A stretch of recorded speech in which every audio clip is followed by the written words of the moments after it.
Yeah, my great-great-grandfather, I think it was, Cyrus Ratcliffe, he owned all this property down here, and my father built a log cabin next door, and so we, built an apartment above the garage, and we moved in about 3 years ago, and we wanted to make it into more of a home. We wanted a dishwasher, is all we wanted, because there was no dishwasher up here. And it's terrible, life without a dishwasher. And I was the dishwasher. And so we figured, well, sooner or later we'll get a dishwasher put in, but maybe we should look and see what other people have done. And we just drove in one day, driving down Route 1, and we started talking to Laura Lee, and it really,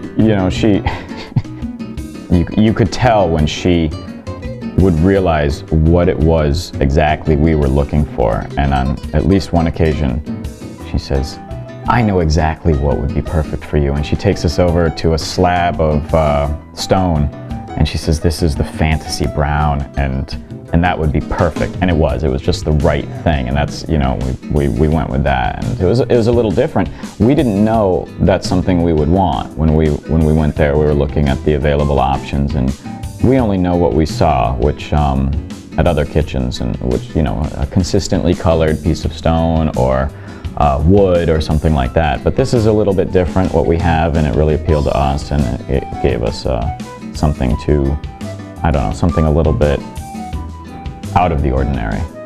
Yeah, the kitchen was definitely the weakest link. Yeah, it was the best place to start.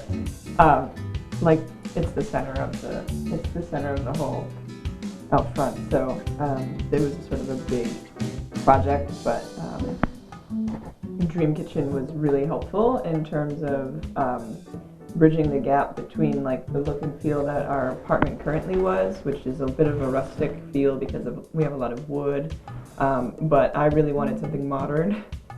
When we started this project, we didn't exactly know what we were getting into, but the amount of choices that you can have for any decision in this kitchen.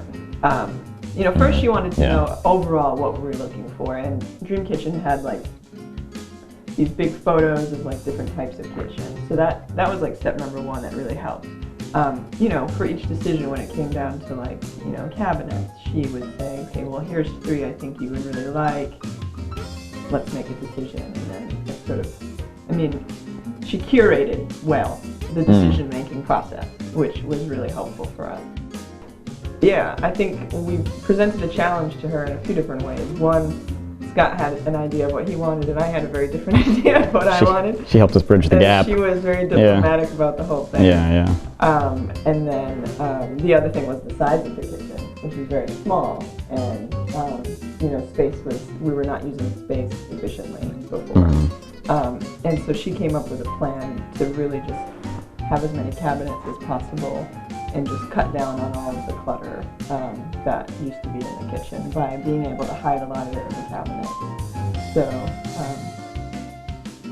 those were 2 big problems that she helped solve. Well, she was also really in touch with the contractor, and the contractors that came in communicated well with Laura Lee. And so when there were any questions that arose, they would reach out to us immediately. Either Laura Lee would, or the contractor would, or both. And so simple things like when we were having the pulls put on the cabinets, the contractor would get right in touch with us and bring us up in here while he was doing the work and say, here's a subtle difference we can make. We can move them an inch this way, or center them, or put them off to the side. What would you prefer? Rather than just doing it. And so that communication channel was always open with Laura Lee and the contractor and us, and it was nice to have that. I feel Which, very nice. As an art director, I very much appreciate. Yeah.